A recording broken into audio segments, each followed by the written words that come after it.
स्वागत है आप सभी को मैथ बाय सुग्रीव में। आज हम लोग अनुपात पढ़ेंगे जो आरआरबी एनटीपीसी के लिए बहुत महत्वपूर्ण होगा, तो इसलिए वीडियो को शुरू से अंत तक जरूर देखिएगा। चलते हैं बिना समय गंवाए पहला क्वेश्चन पर। पहला क्वेश्चन दिया है कि फूल के थैले और जूते के दाम 7:5 के अनुपात में है। यदि थैले का दाम जूते के दाम से 200 रुपये अधिक है तो जूते का दाम ज्ञात कीजिए। ठीक है, तो देखो 7:5 किसका किसका दिया? फूल के थैले और जूते 7:5 ये अनुपात दिया है। और फूल का जो थैला है वो जूते के दाम से कितना रुपए अधिक दिया है? 200 रुपए अधिक दिया है। यहाँ कितना अधिक है? 2 अधिक अनुपात में। इसका मूल्य कितना दिया? 200। तो एक का वैल्यू कितना? 100, यानी एक का वैल्यू कितना आ गया? 100 आ गया। ठीक है, तो पूछा किसका है कि जूते का दाम कितना होगा, तो जूते का दाम कितना? 100 से इसमें गुणा कर दो तो ये कितना आ जाएगा? 500। अगर पूछता फूल का तो इसमें 100 से गुणा तो कितना आ जाता? 700। एक का हो जाएगा आंसर हो जाएगा। ठीक है,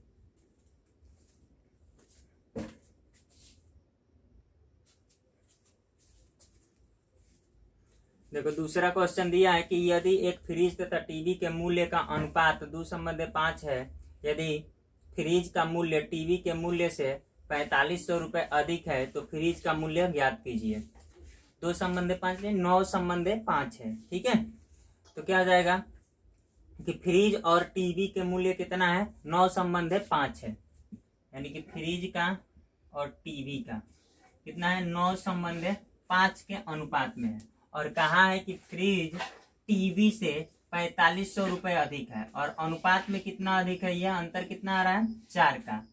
तो 4500 रुपये अधिक है, यानी 4 का वैल्यू कितना? 4500। तो 1 का वैल्यू कितना? 4 × 9 4, 4 × 9 4, 4 × 8 4 × 25, यानी 1 का वैल्यू कितना आ गया? 1125। तो पूछा है कि फ्रिज का मूल्य बताओ, तो इसमें क्या गुणा कर दोगे? 1125 से। तो 5 × 9 45 और 5 दूना 10, 10 4 9 × 5 45 हो जाएगा और 9 दूना 18, 18 4 22 और ये हो जाएगा 11 9 99 और 1 101, यानी 10,125 रुपये का हो जाएगा फ्रिज का मूल्य हो जाएगा। ठीक है,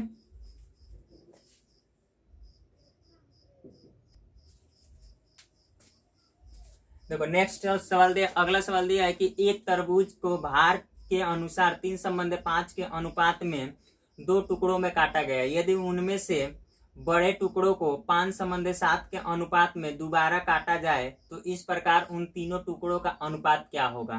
ठीक है, तो देखो 3:5 के अनुपात में काटा जा रहा है और फिर 5:7 के, यानी कि कोई एक हिस्सा है तो ये ऐसे काट दिया गया। अगर ये 3 है तो ये 5 है और फिर बड़े वाले टुकड़ों को 2 हिस्से में ऐसे काट दिया गया। 2 हिस्से में नहीं काटा गया, मतलब 1 का अनुपात कहने का मतलब कि 1 का अगर 5 है तो दूसरे का क्या है? 7 है। बात समझ आया? यानी ये वाला कितना हो जाएगा? 7 हो जाएगा।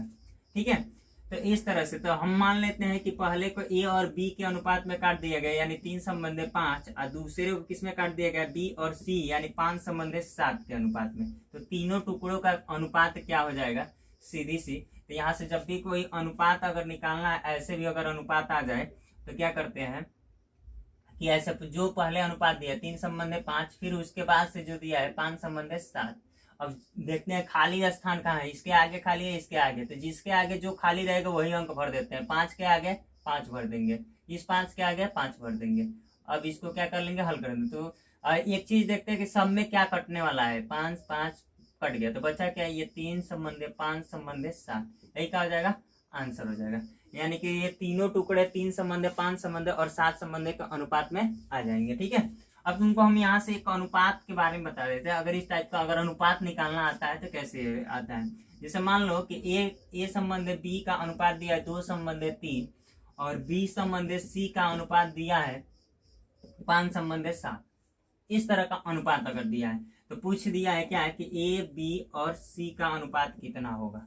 ठीक है, अगर इस तरह का क्वेश्चन पूछ दे तो क्या करेंगे? सीधा सीधा यहाँ से 2:3 और फिर यहाँ से क्या करेंगे? 5:7, ये हो गया। इसके आगे खाली क्या है? 3, यानी कि 3, इसके आगे 5। अब बस कोई सब में जो कटने वाला, तो सब में कट नहीं रहा है। सब में अगर 5 5 रहता तो कट जाता है, या 3 3 रहता तो कट जाता। कहीं नहीं कट रहा है तो अब कुछ नहीं करना है। 2 5 10, 5 3 15, और 3 सत्ते 21, तो यही अनुपात आ जाएगा 10 संबंध 15 संबंध 21, ABC का अनुपात यही निकल जाएगा। तो जब भी अगर इस टाइप का क्वेश्चन आया अगर अनुपात निकालने वाला तो इसे ऐसे सॉल्व करेंगे।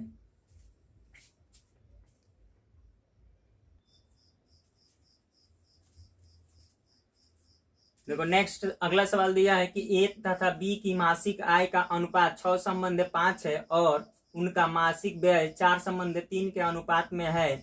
यदि वे प्रति माह 400 रुपए की बचत करते हैं तो उनकी मासिक आय की राशि क्या होगी। देखो ए और बी का क्या दिया है, आय का अनुपात दिया है 6 संबंध 5 का। कितना दिया है, 6 संबंध 5 का।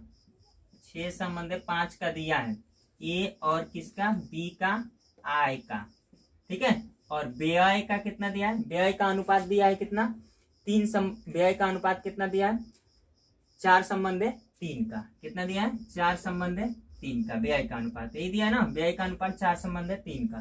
तो देखते हैं बचत क्या होता है, आय में से व्यय घटाओगे तो क्या आ जाएगा, बचत आता है। तो इसमें से अगर इसको घटाओगे तो 2 आ रहा है, इसको घटाओगे तो भी क्या आ रहा है, 2 आ रहा है। मतलब कि बचत दोनों में समान है। अब कहा भी है कि दोनों लोग बचत कितना कर रहे हैं, 400 का। तो एक का वैल्यू निकालोगे तो कितना आएगा, 200, ठीक है। इन दोनों की आय पूछा है ना, तो 6 की वैल्यू कितना हो जाएगा, तो 200 से गुणा करा दो इसमें, तो 6 दूना 1200, ठीक है। इसमें 200 से गुणा करा दोगे तो 2 बचे 1000 यानी 1000। तो अगर कोई पूछे कि ए की आय कितनी है तो 1200, बी की आय कितनी है तो क्या हो जाएगा, 1000, ठीक है।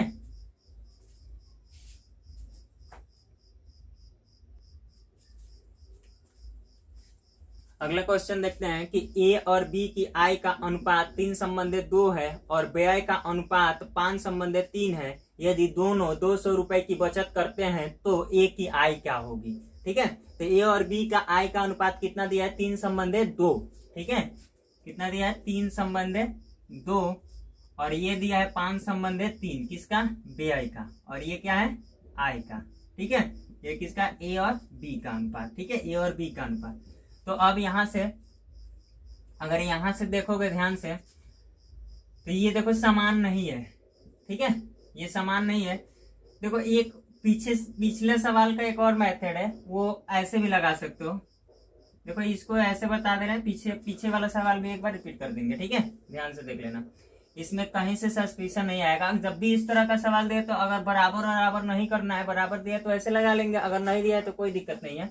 यहाँ से क्या करेंगे, सीधा कि इसका गुणा इसमें करेंगे और इसका गुणा इसमें, तो ये हो जाएगा 3 तिरिका 9 और 5 दूना 10, तो यहाँ आ जाएगा 10 और ये हो जाएगा 3 तिरिका 9 माइनस का 9 बराबर, ठीक है, ध्यान देना बराबर। अब इसका गुणा इसमें करेंगे, ठीक है, और इसका गुणा इसमें, तो ये हो जाएगा 5 दूना 10 यानी 1000 और 2 तिहाई 600, मतलब इन दोनों का अंतर, ठीक है। तो इसका अंतर 1 हो जाएगा और यहां से इसका अंतर कितना आ जाएगा, 400, यानी 1 का वैल्यू कितना, 400। तो पूछा क्या है, ए की आय पूछा है, तो इसमें क्या कर दो, 400 से क्या कर दो, गुणा करा दो, तो 4 3 1200, यानी ए की आय कितनी हो जाएगी, 1200। अगर बी का पूछा रहता तो इसमें 4 से गुणा करा देते तो 4 दूना 800 हो जाता, ठीक है।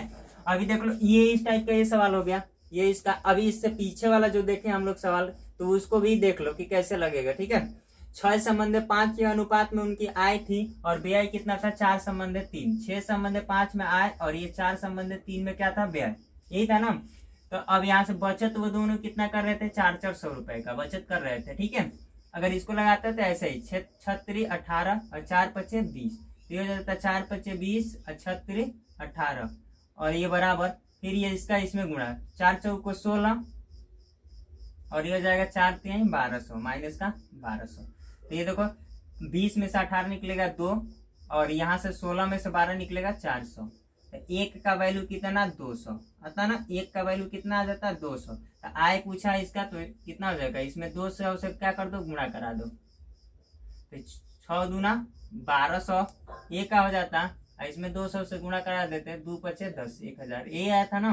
तो ये बी का आय, ये आसान होता है, कहीं से भी कुछ बराबर करने की कोई जरूरत नहीं है, इस तरह से सवाल लगा।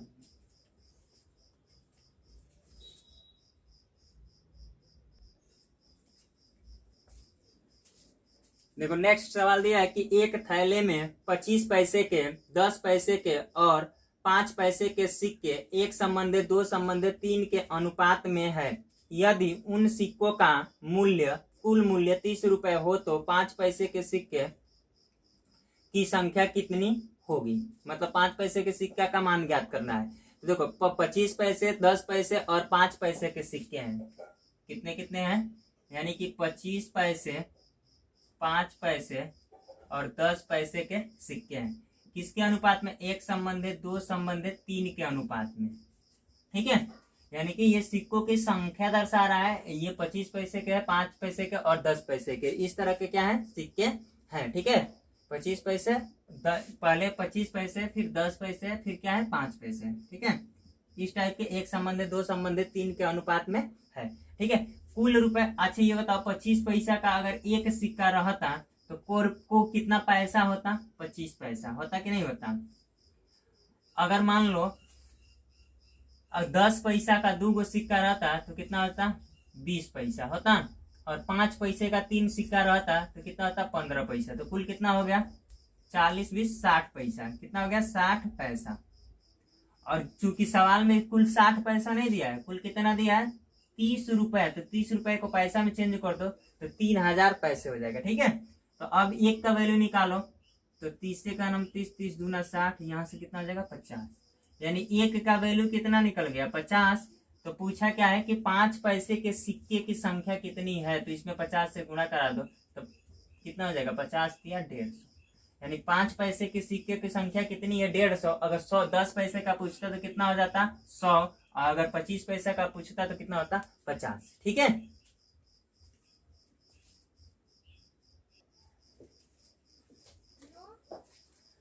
देखो अगला सवाल दिया है कि एक थैले में 1 रुपए 50 पैसे और 25 पैसे के सिक्के 5 संबंधित 6 संबंधित 8 के अनुपात में है। यदि उस थैले में कुल 240 रुपए हो तो 25 पैसे के सिक्कों की संख्या बताइए। देखो 1 रुपए 50 पैसे और 25 पैसे के सिक्के किसके अनुपात में है, 5 संबंधित 6 संबंधित 8 के अनुपात में है। संख्या ये क्या दिया है, संख्या दिया है। और रुपया में क्या दिया, 1 रुपए का दिया है, 50 पैसे का दिया है और कितना दिया, 25 पैसे का सिक्का दिया है। ठीक है, इतना दिया है। तो पूछा अब कुल थैले में कितना रुपए है, 240 रुपए। तो देख लेते हैं, अगर 5 मान लेते हैं कि 5 गो सिक्का है 1 रुपए का, तो को रुपया हो जाएगा, 5 रुपया हो जाएगा कि नहीं हो जाएगा। अगर 50 पैसे का 6 गो सिक्का है तो को रुपया होगा, 3 रुपया होगा कि नहीं होगा। 6 5 30, 300 पैसा में 3 रुपए। अगर 25 पैसा का 8 गो सिक्का है तो 1 रुपये में 4 गो सिक्का, 25 पैसा का, तो 8 गो सिक्का में को रुपया, तो 2 रुपया। कितना हो जाएगा, 2 रुपये। तो कुल यहाँ से रुपया कितना निकल गया, 3 2 5 और 5 10 रुपए। कितना निकल गया, 10 रुपए। लेकिन सवाल में 10 रुपए नहीं दिया, सवाल में दिया कितना है, यानी कि इस 10 रुपए का वैल्यू कितना दिया है, 240 रुपए। तो 1 का वैल्यू कितना, 24। ठीक है, तो पूछा क्या है कि 25 पैसे के सिक्के की संख्या बताओ ओरिजिनल। तो 25 पैसे के सिक्के की संख्या कितनी है, 8। 1 का वैल्यू कितना, 24। तो 8 का वैल्यू कितना, तो 8 चौको 32 और 8 दूना 16, 16 और 3 19, 192। यानी 25 पैसे के सिक्कों की संख्या कितनी, 192।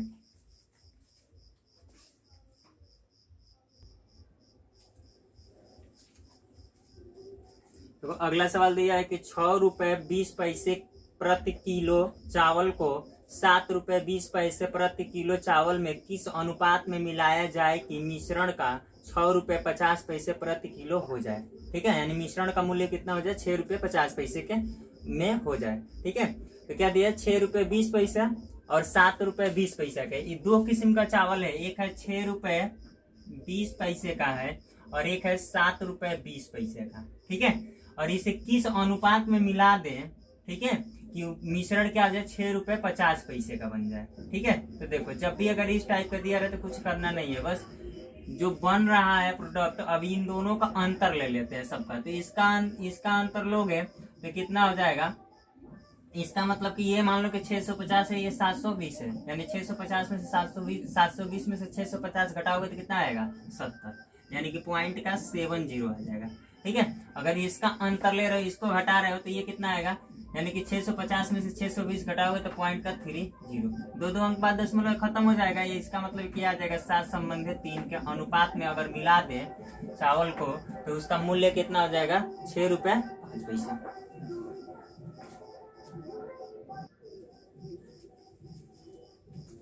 तो अगला सवाल दिया कि एक व्यापारी 15 रुपए प्रति किग्रा चीनी को 20 रुपए प्रति किग्रा के चीनी के में किस अनुपात में मिलाए कि मिश्रण का मूल्य 17 रुपए प्रति किग्रा हो जाए। देखो 15 रुपए चीनी एक दो किस्म का है, एक 15 रुपए प्रति किग्रा का है और एक 20 रुपए किग्रा का है। कितना है? एक 15 रुपए का है, एक कितना है? 20 रुपए। इसे किस अनुपात में मिलाए कि मूल्य प्रोडक्ट फाइनली कितना हो जाए? 17 रुपए में बिके। तो बस कुछ करना नहीं है, बस इस तरह से इसका ऐसे लिख करो, इसे घटा देना। 20 में से 17 जाएगा 3 और 17 में से 15 जाएगा 2, यानी अनुपात कितना आ जाएगा? 3 संबंधित 2 का अनुपात आ जाएगा। अगर इस अनुपात में मिला दे तो 70 रुपये बिकेगा।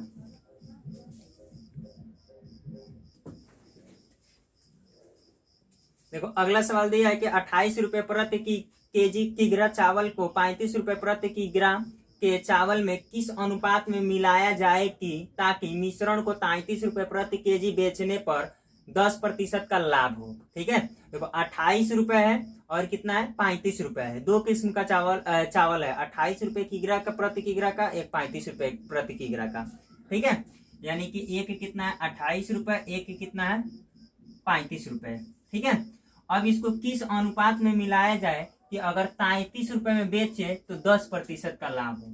ठीक है, लेकिन 33 में बेचने पर 10% का लाभ हो। ठीक है, इसका मतलब इसका वैल्यू 110% बराबर दिया 33, तो पहले 100% निकालेंगे, क्योंकि जो भी यहाँ वैल्यू रखते हैं वो कितना होता है? 100% होता है। तो ये कितना हो जाएगा? 33 गुणे 100 बटे 110। 0 से 0 कट गया ये, और यहाँ से 11 तिया 33, तो 10 तिया 30, यानी इसका वैल्यू कितना आ जाएगा? 30। तो अब इसको घटाओगे तो ये हो जाएगा 2 और ये हो जाएगा 5, यानी 5 संबंधित 2 के अनुपात में क्या कर देंगे? रख देंगे। यही क्या आ जाएगा?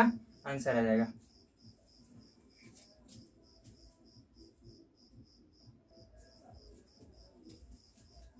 देखो अगला सवाल दिया कि 14 रुपए प्रति किग्रा के नमक को 19 रुपए प्रति किग्रा के नमक में किस अनुपात में मिलाया जाए ताकि मिश्रण को 18 रुपए प्रति किग्रा बेचने पर 20% का लाभ हो।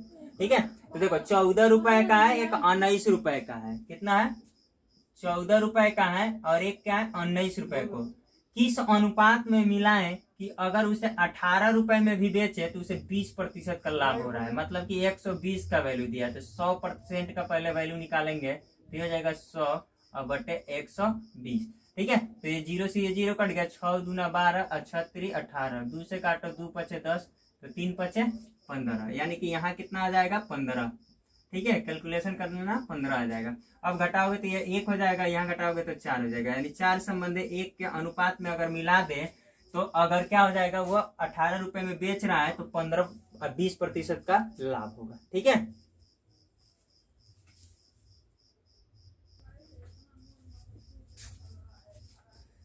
देखो अगला सवाल दिया है कि 2 पात्रों में अम्ल और पानी के मिश्रण का अनुपात क्रमशः 4 संबंधित 3 और 5 संबंधित 3 है।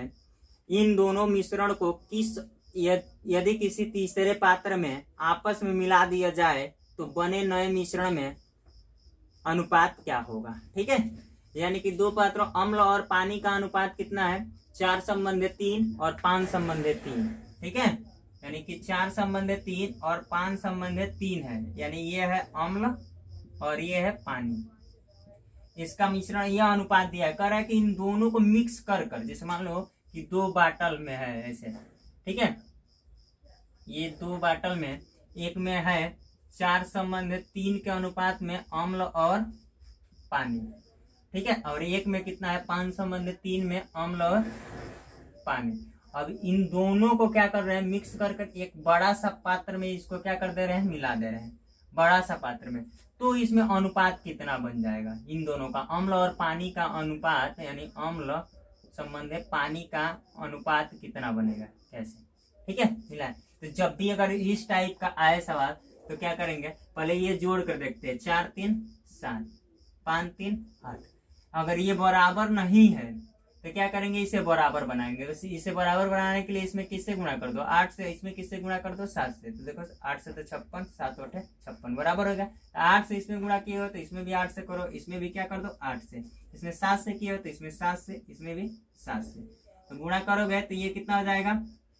4 अठे 32, यहाँ कितना आ जाएगा 32, ये हो जाएगा 7 पचे 35, और ये कितना हो जाएगा 8 तरीके 24, और ये 7 तरीके 21 हो जाएगा ना। तो अब इसको जोड़ दो, तो 5 2 7, 3 3 6, और ये कितना हो जाएगा 4 1 5 और 2 2 4, यानी तीसरे पात्र में अगर उझोल दे, उसको पलट दे, तो क्या आ जाएगा 67 संबंध 45 के अनुपात में अम्ल और क्षार का क्या हो जाएगा अनुपात हो जाएगा। ये क्या हो जाएगा आंसर हो जाएगा।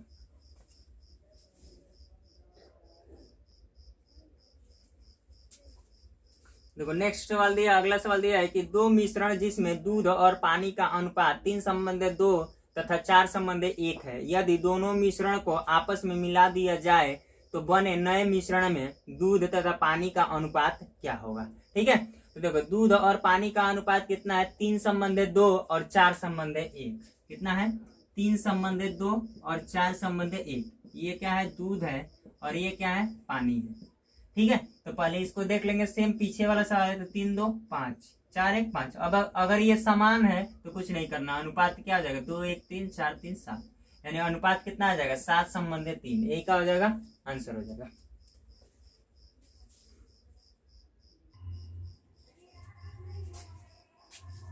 देखो अगला सवाल दिया है कि 3 बराबर गिलासों में स्पिरिट और पानी के मिश्रण 3 संबंध 4, 4 संबंध 5 और 5 संबंध 6 के अनुपात में है। इन मिश्रणों को एक नए गिलास में उलट कर मिला दिया जाए तो नए मिश्रण में स्पिरिट तथा पानी का अनुपात कितना होगा। ठीक है, तो देखो अनुपात कितना दिया 3 संबंध 4 स्पिरिट और पानी, तो 3 संबंध 4 4 संबंध 5 5 संबंध 6 के अनुपात में दिया है। हम बताए ना कि एक तीसरे बर्तन में मिलाना, चौथे बर्तन में मिला देना इन सबको।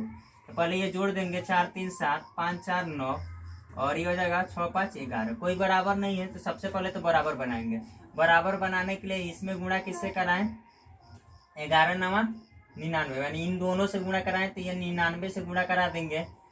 अगर इसमें गुणा कराना है तो 11 सत्ते 77 से गुणा कराना पड़ेगा। अगर इसमें गुणा कराना है तो 9 सत्ते 63 से, क्योंकि इसको छोड़कर बाकी 2 से अगर गुणा कराओगे ये सब तो बराबर आ जाएगा। कर कर देख लेना।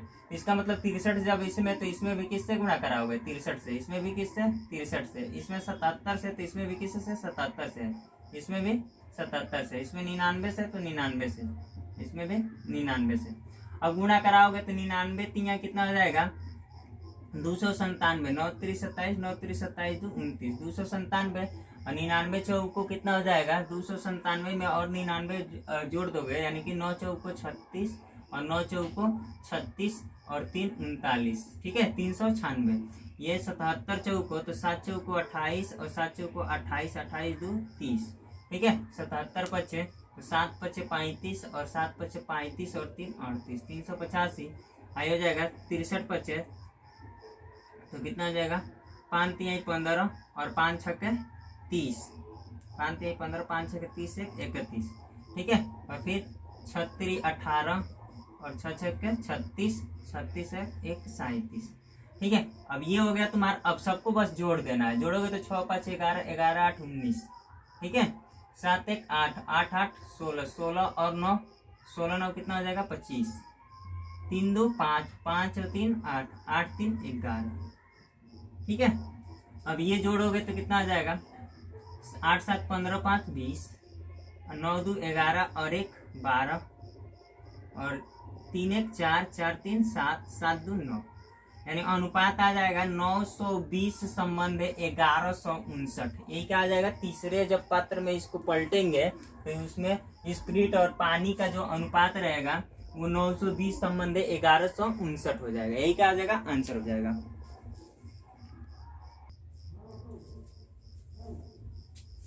देखो अगला सवाल दिया है कि दो मिश्रण जिसमें दूध तथा पानी का अनुपात 4 संबंध 3 व 2 संबंध 1 है, यदि इन दोनों मिश्रण को 1 संबंध 2 के अनुपात में मिला दिया जाए तो नए मिश्रण में दूध तथा पानी का अनुपात ज्ञात कीजिए। ठीक है, तो देखो 4 संबंध 3 और 2 संबंध 1, 4 संबंध 3 और 2 संबंध 1 है। ठीक है, ये दो पात्र में ये दूध और क्या है दूध और पानी का ये मिश्रण है। ठीक है, ये फर्स्ट पार्ट है और ये दूसरा पात्र है। ठीक है, इसको ना अभी इसको मिलाओगे, ये देखो 4 3 7, ये 2 1 3। ठीक है, तो सबसे पहले तो इसे बराबर करना पड़ेगा। तो इसमें किससे गुणा करें? 3 से। इसमें किससे? 7 से। इसमें 7 से गुणा कर दो, तो इसमें हो जाएगा 7 से, इसमें हो जाएगा 3 से, इसमें हो जाएगा 3 से। तो ये 4 3 12, कितना आ जाएगा? ये 12। 3 3 का 9, और ये कितना आ जाएगा? 7 दूना 14, और ये कितना? 7 का 9। तो ये तो अनुपात हो गया बराबर। ठीक है, अब ये तुम्हारा अनुपात बराबर हो, लेकिन इसको किस अनुपात में मिलाना है? ये नहीं कि किसी तीसरे पात्र में ऐसे ही डाल देना, नहीं, इस हिसाब से डालना है उसमें कि इसमें एक अनुपात किसका रहे? पानी का रहे, दूध का रहे, और दो अनुपात किसका रहे? 2 अनुपात पानी का रहे। यानी कि किस अनुपात में हमें मिलाना है? 1 संबंधित 2, मतलब कि 1 से इसमें गुणा कराओ और 2 से इसमें। तो इसमें 2 से गुणा करा दो, इसमें 2 से, इसमें 1 से, और इसमें 1 से। तो 12 का नम 12 ही हो जाएगा, 9 का नम 9। ये 14 दूना 28 हो जाएगा यहाँ, और ये हो जाएगा 7 दूना 14।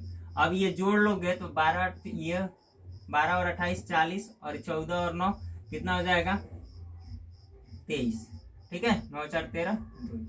यानी कि किस अनुपात में मिलाना पड़ेगा? 40 संबंधित 23 के अनुपात हो जाएगा। अगर 1 संबंधित 2 के अनुपात में मिला देंगे तो वो बनेगा कितना? 40 संबंधित 23 के अनुपात में दूध और पानी का क्या आ जाएगा? मिश्रण आ जाएगा। देखो अगला सवाल क्या दिया है कि एक मिश्रण में जिसमें दूध तथा पानी का अनुपात 3 संबंधित 2 है, इस मिश्रण में कितना लीटर पानी और मिलाया जाए कि इस दूध तथा पानी का अनुपात 1 संबंधित 2 हो जाए, यदि मिश्रण की कुल मात्रा 50 लीटर है। ध्यान से देखना, यहाँ दिया है कि दूध तथा पानी का अनुपात कितना दिया है? दूध और पानी का अनुपात कितना दिया है? 3 संबंधित 2। कितना दिया है? 3 संबंधित 2। ठीक है, इसमें कितना पानी, मतलब इसमें कुछ पानी मिलाया जा रहा है, तो अनुपात कितना बन जा रहा है? 1 संबंधित 2। अच्छा, मिलाया क्या जा रहा है? मिलाया क्या जा रहा है? पानी। तो पानी कितना भी मिलाओगे, दूध की मात्रा तो जो पहले थी वही रहेगा। ठीक है, तो इसका मतलब पहले ये 2 3 था, तो अभी भी 3 होना चाहिए। ठीक है, ये बदलना चाहिए ना, पानी बदलेगा, दूध तो वही सेम रहेगा। तो इसका मतलब कि इसको 3 बनाना है तो इसमें 3 से गुणा कराओ, तो जब इसमें कराओ तो इसमें भी गुणा कराओ 3 से। तो अब देखो 3 का नम 3, यानी कि पहले जितना दूध था उतना अभी भी दूध रहेगा, बस पानी बदलेगा। पानी कितना? पहले 2 था, अब कितना हो जाएगा? दूध 3 6, ये कितना आ गया? 6। तो कितना बढ़ा है वो? 4, लेकिन 4 लीटर बढ़ा दिया गया है। लेकिन इसका वैल्यू निकालो तो शुरू में कुल मिश्रण कितना है? तो 3 और 2 जोड़ दोगे तो 5, यानी कि इस 5 का वैल्यू कितना है? इस 5 का वैल्यू किसके बराबर है? 50 लीटर के बराबर। तो 5 का नम 5 5 10 50, यानी 1 का वैल्यू कितना आया? 10। तो 4 का वैल्यू कितना? तो 10 से गुणा करा तो 10 चौको 40, यानी 40 लीटर और क्या मिलाया जाए? पानी मिलाया जाएगा। तो क्या हो जाएगा? अनुपात 1 संबंधित 2 के अनुपात में हो जाएगा। ठीक है, नोट कर लो।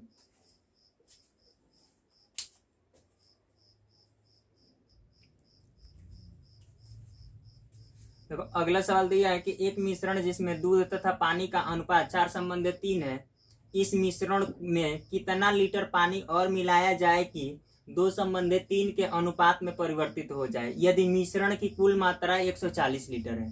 ठीक है, तो देखो दूध और पानी का अनुपात कितना है? 4 संबंधित 3। ठीक है, दूध और पानी का अनुपात कितना है? 4 संबंधित 3, और ये 2 संबंधित 3 का अनुपात में क्या होना है? बदलना है। ठीक है, यानी ये क्या है? दूध है, और ये क्या है? पानी है। मतलब इसमें कितना और पानी मिला दिया जाए। ठीक है, क्या मिलाना है? पानी। तो देखो दूध तो सेम होना चाहिए ना, तो दूध पहले 4 था तो अभी भी 4 होना चाहिए। तो क्या करेंगे? 2 से गुणा करना पड़ेगा, इसमें भी 2 से गुणा करोगे तो 2 दूना ये 4 हो जाएगा। कितना हो जाएगा? 4, और 2 3 ये कितना हो जाएगा? 6। इसका मतलब देखो दूध तो समान हो गया, क्योंकि जो चीज मिलाया जाएगा वही परिवर्तन होगा। जो मिलाया ही नहीं जा रहा तो पहले जितना था अभी भी उतना ही होगा। तो ये 4 है तो 4 ये भी रहेगा, लेकिन ये कितना बढ़ गया? यानी 3 से 6 हो गया, यानी कितना मिलाया गया? 3। लेकिन सवाल में 3 नहीं मिलाया जा रहा है, सवाल में कितना मिलाया जा रहा है? 100। अच्छा 3 यही तो पता ना है 3 कितना होगा, यानी कि कुल मात्रा कितनी है? 4 3 7, और 7 का वैल्यू कुल कितना दिया 140, और 3 का वैल्यू पूछ रहा है कि कितना मिलाया जा रहा है। तो 7 का नम 7, 7 दूना 14, यानी 1 का वैल्यू कितना 20, तो 3 का वैल्यू कितना, तो 20 तिहाई 60, यानी कि 60 लीटर और अगर पानी मिला दिया जाए तो उसका अनुपात कितना हो जाएगा, 2:3 का अनुपात हो जाएगा। ठीक है,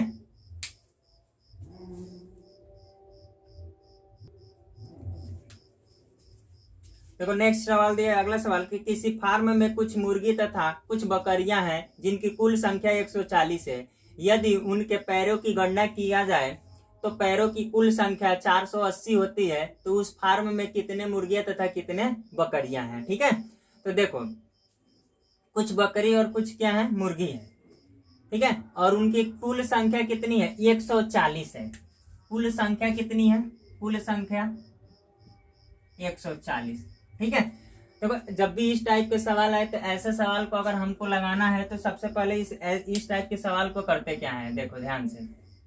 हम मान लेते हैं कि 140 के 40 क्या है, बकरियां हैं। 140 के 40 क्या है, मुर्गियां या बकरियां। मुर्गी मान लो 140 के 40 मुर्गी, तो एक मुर्गी में 2 पैर, तो 140 अगर कुल मुर्गियां हैं तो कुल पैर कितना हो जाएगा, 2 से गुणा कर दो, यानी कि कितना 280 हो जाएगा ना। अगर हम अब एक बार और मान लेते हैं कि कुल जितने के जितने हैं वो सब क्या है, बकरी हैं, तो पैरों की संख्या कितनी आ जाएगी, 14 चौको 56, यानी कि 560। ठीक है, लेकिन हकीकत में कुल पैरों, ये भी पैरों की संख्या है, ये भी पैरों की संख्या है, लेकिन कुल पैरों की संख्या ओरिजिनल कितना दिया है, 480। अगर पैरों की गणना किया जा रहा है तो कुल कितनी है, 480। तो थोड़ा सा ऐसे निकालो, इसका अनुपात निकालो, तो क्या निकलेगा यहाँ से, 560 में से 480 घटाओगे तो कितना आ जाएगा तुम्हारा 80। कितना हो जाएगा 80, और यहाँ से ये घटाओगे 280 तो ये कितना बच जाएगा 200।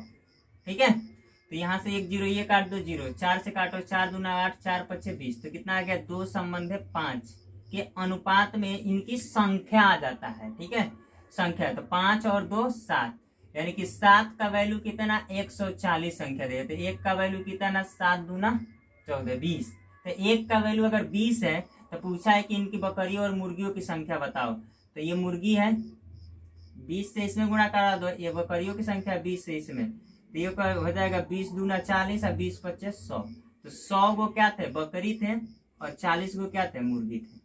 ठीक है, ये हो जाएगा मुर्गियों की संख्या कितनी 40 और बकरियों की संख्या 100। ये क्या हो जाएगा, आंसर हो जाएगा।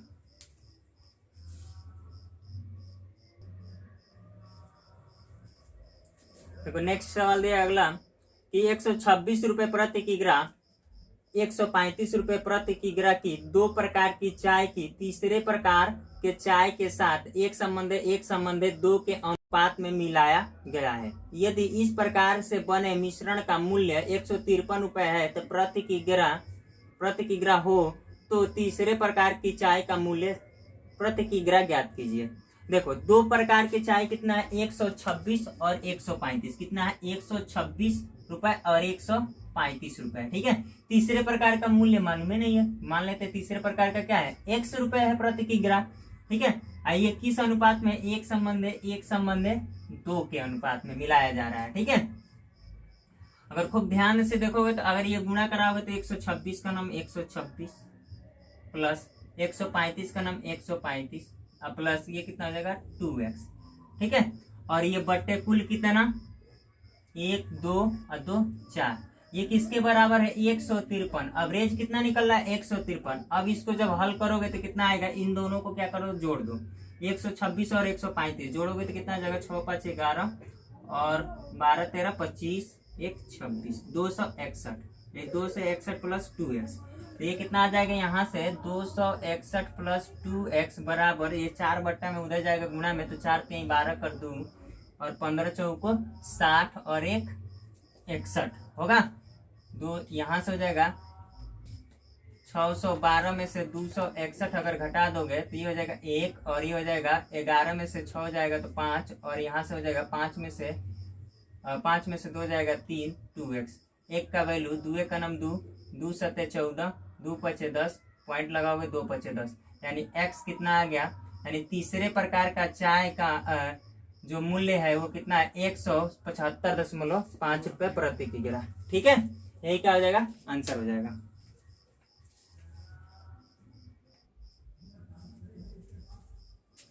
तो अगला सवाल दिया है कि 1 रुपए 50 पैसा तथा 25 पैसे के 378 सिक्कों को के मूल्यों का अनुपात 13:11:7 है। इनमें से 50 पैसे के सिक्कों की संख्या कितनी है। अब देखो यहाँ दिया है कि 1 रुपए 50 पैसा और 25 पैसे के सिक्कों की संख्या कितनी है, 378 है। कितनी है, 378। 1 रुपए 50 पैसे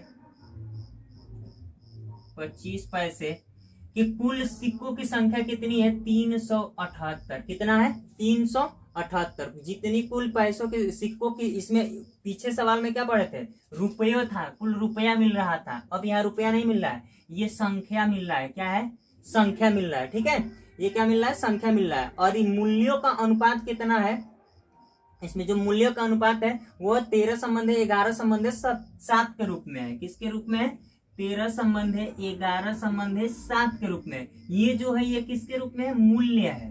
ठीक है, तो अब चूंकि हमको निकालना है क्या, संख्या यहाँ कुल दिया है तो हमको ये संख्या में चेंज करना है। तो संख्या कैसे निकलेगा, ठीक है। तो अच्छा ये बताओ कि 13 रुपए का 1 रुपए का कितना रुपए रहेगा, कितना सिक्का रहेगा कि 13 रुपए हो जाए।